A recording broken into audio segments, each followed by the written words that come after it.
High, আমি আরিফ এবং আজকে আমরা এমন এক বিষয় নিয়ে কথা বলতে যাচ্ছি যেটা আমাদের জীবনে ঘটে থাকে। নিষ্ক্রিয়তা। আপনি জানেন, আমরা অনেক সময় এমন অবস্থায় থাকি যখন আমরা আর কোনো কিছুই করতে চাই না, কিন্তু সে সময় কিভাবে নিজেকে আবার কাজে ফিরিয়ে আনবো। আসুন, আজকে ভিডিওতে আমি আপনাদের সেই 5টি উপায় শেয়ার করব। উপায় নাম্বার 1, নিজের লক্ষ্যটা মনে করেন। ধরুন আজ আপনি একদমই উঠে কাজে যেতে চাইছেন না, কাজ করতে চাচ্ছেন না, একদমই না। ঠিক সে সময় মনে রাখবেন আপনার বড় লক্ষ্যগুলো কি ছিল, আপনাকে কি মিস করতে হবে যদি আজকের দিনটা ফেলে দেন।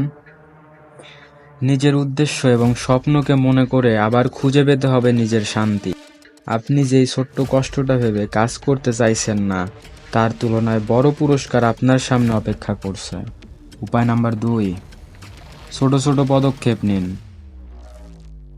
অনেক সময় একটা বড় কাজ আমাদের ভয় দেখাতে পারে, মনে হয় এত কিছু করার সময় কোথায় পাবো। কিন্তু সত্যি বলতে আমাদের বড় লক্ষ্যগুলো ছোট ছোট পদক্ষেপের মাধ্যমেই পূর্ণ হয়। আপনি যখন অনুভব করবেন যে কোনো কাজ করতে ইচ্ছে করছে না, তখন ছোট ছোট কাজ শুরু করুন, শুধুমাত্র 5 মিনিট। তারপর দেখবেন 5 মিনিট কাটিয়ে আপনি হয়তো আরও 20 মিনিট করতে পারবেন। উপায় নাম্বার 3, নিজের শরীরের যত্ন নিন। আমরা অনেক সময় একটানা কাজ করতে গিয়ে ভুলে যাই যে আমাদের শরীরও একটা বড় অংশ। আপনার শরীর যদি ক্লান্ত থাকে তাহলে মনও ক্লান্ত হবে। একটু বিশ্রাম, একটু হাঁটাচলা, ভালো খাবার, এগুলো আপনার শরীরকে চাঙ্গা রাখবে। শরীর ভালো না থাকলে আপনার মানসিক শান্তিও কমে যাবে, তাই শারীরিক স্বাস্থ্যকে গুরুত্ব দিন। উপায় নাম্বার 4, নিজেকে উৎসাহিত করুন। এমন সময়ে থাকবেন যখন আপনি নিজেকে উৎসাহিত করতে পারবেন না। সে সময় কোনো একটা বই, মুভি বা গান শুনুন, কিছু একটা যা আপনার মনে জোর এনে দেয়। মনে রাখবেন, আপনি নিজে আপনার সবচেয়ে বড় উৎসাহ। অন্যদের দেখে নয়, নিজের থেকে শক্তি নিয়ে কাজ শুরু করেন। উপায় নাম্বার 5, আপনি একা নন। সবাই সময় সময়ে একা অনুভব করে, কিন্তু আসলে আপনি একা নন।